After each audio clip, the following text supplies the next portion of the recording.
Shalom, selamat pagi saudaraku yang terkasih di dalam Tuhan.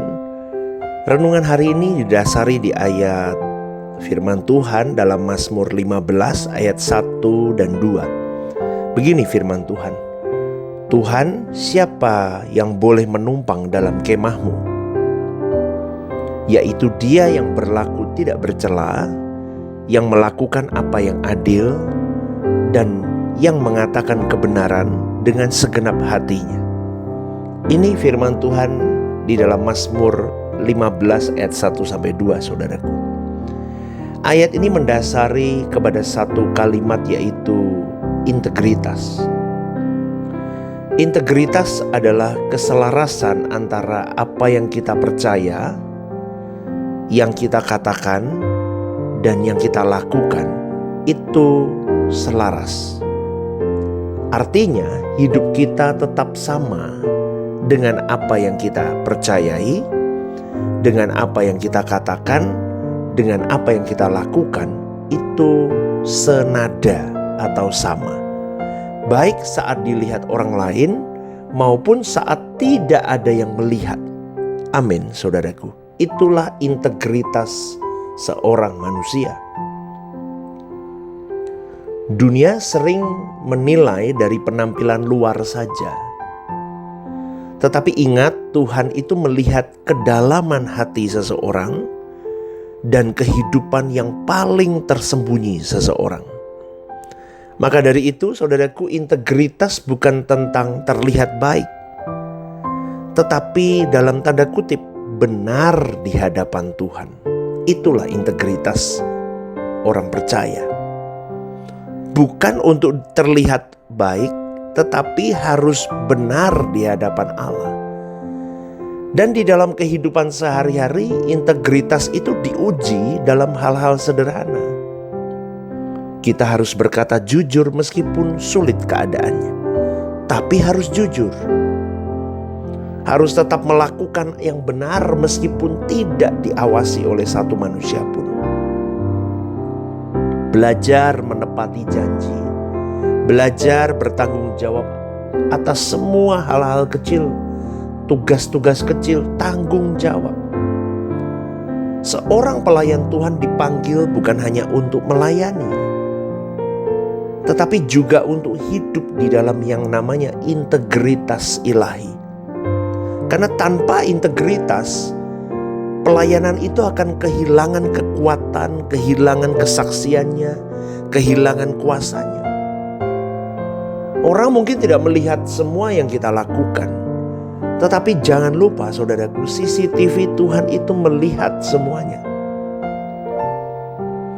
Dan hidup yang berkenan itu bukanlah hidup yang sempurna, tetapi hidup yang tulus dan konsisten di hadapannya untuk terus disempurnakan, menjadi sempurna seperti Bapa, serupa dengan Yesus. Itu loh seharusnya. Bukan untuk hidup yang sempurna di mata manusia, tetapi harus sempurna dulu di mata Allah. Maka mintalah untuk terus disempurnakan dan bekerja keraslah bersama dengan Roh Kudus untuk menyempurnakan diri kita saat demi saat dalam hidup ini. Ketika kita hidup dalam integritas ilahi, kita sedang membangun dasar yang kuat dalam hidup kita. Bukan hanya untuk pelayanan, tetapi untuk seluruh lini kehidupan kita, yang terus kita bawa hidup kita itu berjalan bersama dengan Tuhan. Maka coba tanyakan kepada dalam diri kita, saudaraku, apakah hidupku sama ketika dilihat orang, dan ketika tidak dilihat orang itu tetap sama? Tanyakan lagi, apakah aku jujur dalam hal-hal kecil hidupku? Adakah area dalam hidupku yang perlu diperbaiki di hadapan Tuhan? Ini pertanyaan-pertanyaan yang memang harus kita sounding dalam diri kita untuk menjadi cambukan untuk kita punya integritas ilahi dalam hal-hal kecil maupun hal-hal besar dalam hidup ini. Karena integritas itu bukan sekedar kejujuran moral loh saudaraku, tetapi integritas itu lebih tepat tepat, lebih tajamnya boleh dikatakan begini. Kesadaran total antara batinmu dan tindakanmu di hadapan Tuhan. Dan ini bukan standarnya manusia, tetapi ini standarnya Allah.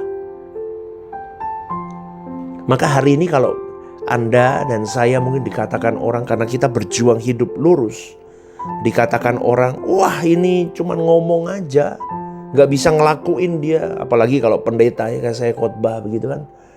Kadang kalau orang kan bisa memberikan kalimat-kalimat, wah dia bisanya khotbah gak bisa lakuin, ya biarin. Kenapa? Yang nilai Tuhan bukan manusia. Manusia kan gak hidup sama kita 24 jam kan, kecuali keluarga kita, keluarga inti kita. Yang lain orang luar kan gak tahu hidup kita. Jadi kalau mereka menilai hidup kita, cuman khotbah doang gak bisa lakuin, kan dia gak tahu hidup saya. Dia gak tahu hidupmu. Amin. Kalau udah begitu jangan meleset. Kalau meleset, nah berarti kita gagal. Itu ujian-ujian yang memang, cobaan-cobaan yang memang untuk menempa kita, saudaraku, sebetulnya. Ketika kita diomongin tidak sesuai dengan fakta hidup, respon kita itu khotbah kita. Respon kita itu integritas kita di mana? Kalau integritas kita ilahi, diomong begitu, ya biar aja yang lihat Tuhan. CCTV-nya Tuhan kan on terus. Mereka kan gak ikut kita terus kan. Mereka ketemu kita cuma di gereja atau apa? Ketemu kita di mana? Di pekerjaan, kalau sama orang-orang di kantor, atau di mana? Sama teman-teman ngumpul, ya cuman berapa jam sih? Berapa jam kumpul? Tapi mereka berani menilai kita, ya biarin. Dengan cara begitu, mereka pun dinilai oleh Tuhan. CCTV Tuhan kan on sama untuk di hidupnya. Maka sekali lagi saudaraku, kebenaran itu akan timbul seperti emas. Kadang kita gak bisa membela diri untuk banyak kalimat-kalimat yang disampaikan ke kita. Tetapi satu hal, integritas ilahi itu bukan hanya moral kita, tetapi lebih sampai di satu titik, yaitu aku selaras antara batinku. Batin itu berarti keberadaanku sendiri itu. To be like Christ. Ya udah, aku berjuang mau seperti Yesus. Lah kalau begitu, ucapanku harus selaras dengan apa yang menjadi batinku itu. Ucapanku selaras, tindakanku selaras. Jatuh bangun enggak apa-apa, namanya berproses kok. Tapi Tuhan lihat. Gitu loh saudaraku. Jadi jangan jadi manusia-manusia yang hanya tampilan luarnya aja kelihatannya rohani atau baik. Bukan saudaraku, integritas ilahi itu sampai di titik-titik gelap tidak ada orang satupun, kamu tetap to be like Christ. Kamu disalahpahami orang, tetap to be like Christ. Kamu sendirian to be like Christ. Kamu banyak orang to be like Christ. Di gereja, di mana, di umum, di banyak orang. To be like Christ bukan untukmu, tapi untuknya, untuk Tuhan. Kalau untukmu udah jatuhnya jadi narsis nanti. Amin gak saudaraku? Untuk dia. Loh, kenapa kamu jaga hidup benar to be like Christ di umum? Kenapa? Bukan untuk tebar pesona. Lah terus untuk apa? Supaya aku bisa menyenangkan hati Bapakku dan aku mewakili Bapakku di surga melalui hidupku.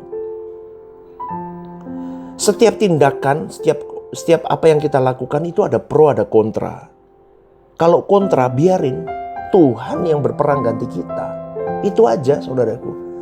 Kalau ada yang kontra dan kamu responnya salah, kamu seperti dunia. Kamu tidak seperti Bapa dan seperti Tuhan Yesus. Ngerti nggak? Kalau responmu salah, kamu salah. Jadi perenungan ini harus tajam. Integritas ilahi itu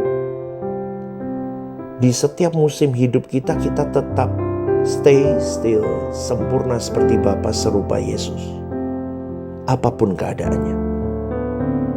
Jadi kita tetap terlihat rohani di depan, tetap terlihat rohani di belakang, tetap terlihat rohani di terang, tetap terlihat rohani di gelap. Amin. Berbicara kebenaran di tengah-tengah kehidupan yang tidak benar pun, kamu tetap kebenaran itu sendiri. Karena masalahnya banyak orang percaya membangun kehidupan rohani di atas penampilan, bukan realitas. Itu yang jadi masalah. Mereka terlihat rohani di depan, tetapi di belakang tidak. Mereka berbicara kebenaran, tetapi hidup mereka tidak di dalam kebenaran. Lah ini yang jadi masalah, saudaraku. Ini bukan sekedar kelemahan loh, tetapi ini ketidaksinkronan batin seorang manusia di hadapan Allahnya. Di dalam perspektif ilahi, integritas itu artinya tidak ada perbedaan antara hidup yang terlihat dan yang tersembunyi. Tidak ada kepura-puraan di dalam motivasi. Apalagi ya, tidak ada kompromi sekecil apapun terhadap kebenaran. Kalau A ya A, meskipun tidak ada yang lihat, tidak ada yang muji, tidak ada yang apresiasi, tetap A, jangan jadi B. Seringkali orang percaya masih negotiate, setengah B dah, gak apa-apa.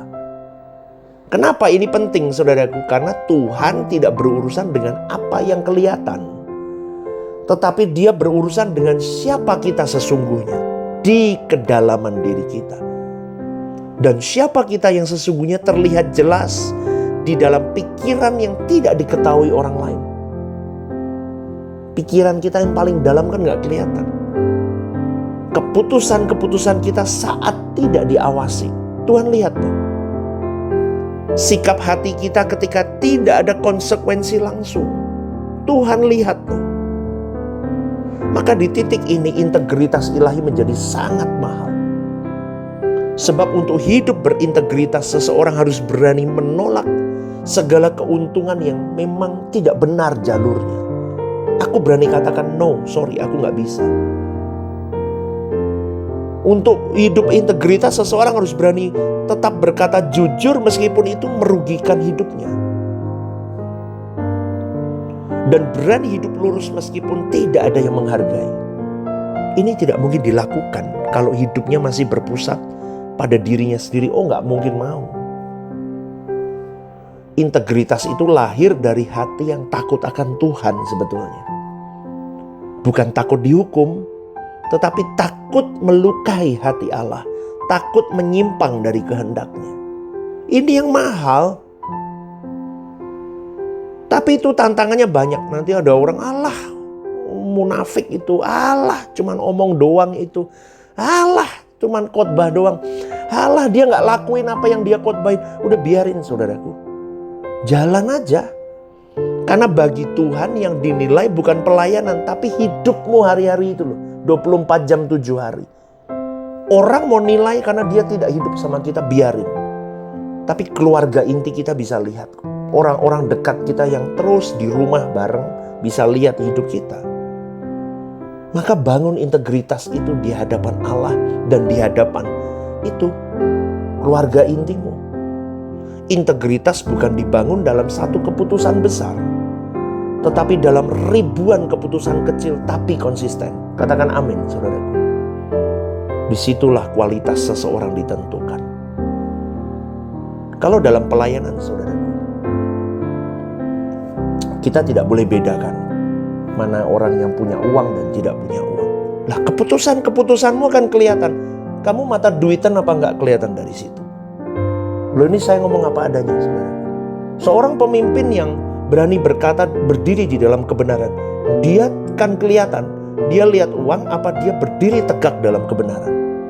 Dan itu orang bisa lihat kok integritas orang itu gimana. Itu saja simpel-simpel, hal-hal kecil, hal-hal yang kelihatannya remeh. Tapi orang kalau jeli, dia bisa menilai siapa orang ini. Pelayan Tuhan yang sejati tidak hanya benar ketika dilihat, tetapi tetap benar karena dia sadar, aku hidup di hadapan Allah setiap saat. Coram Deo, aku hidup di hadapan Allah every time, anytime. Dia harus mempertanggungjawabkan dirinya di hadapan Allah. Maka sekali lagi sebelum saya tutup renungan ini, tanyakan dalam dirimu. Ada beda gak hidupmu di depan orang sama di hadapan Tuhan?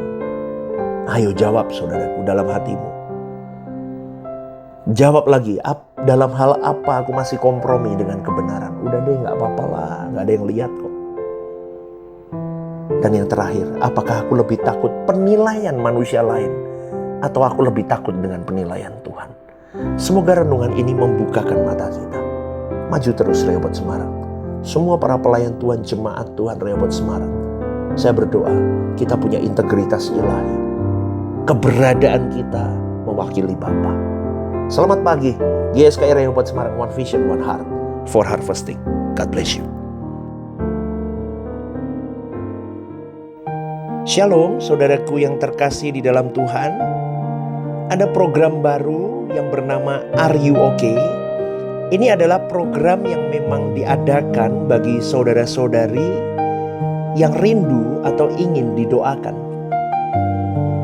Mungkin saudara-saudari sedang mengalami pergumulan-pergumulan hidup yang sulit, yang berat, menghadapi masalah-masalah yang tidak mudah. Saudara-saudari bisa klik di formulir online yang tertera atau scan barcode di situ. Anda bisa tuliskan di sana apa yang menjadi pergumulan masalah Anda yang ingin didoakan. Tujuannya satu, Anda tidak merasa sendiri. Saya sendiri akan mendoakan beserta tim yang akan menangani ini. Saya akan mendoakan di dalam mesbah-mesbah doa kami. Tujuannya satu, supaya saudara-saudari merasa ada yang support, tidak sendirian berjalan menghadapi beratnya kehidupan ini. Ini kerinduan saya, kita berbagi kasih secara nyata. Dan kiranya program baru ini bisa menjadi berkat untuk kita semua. Tuhan Yesus memberkati.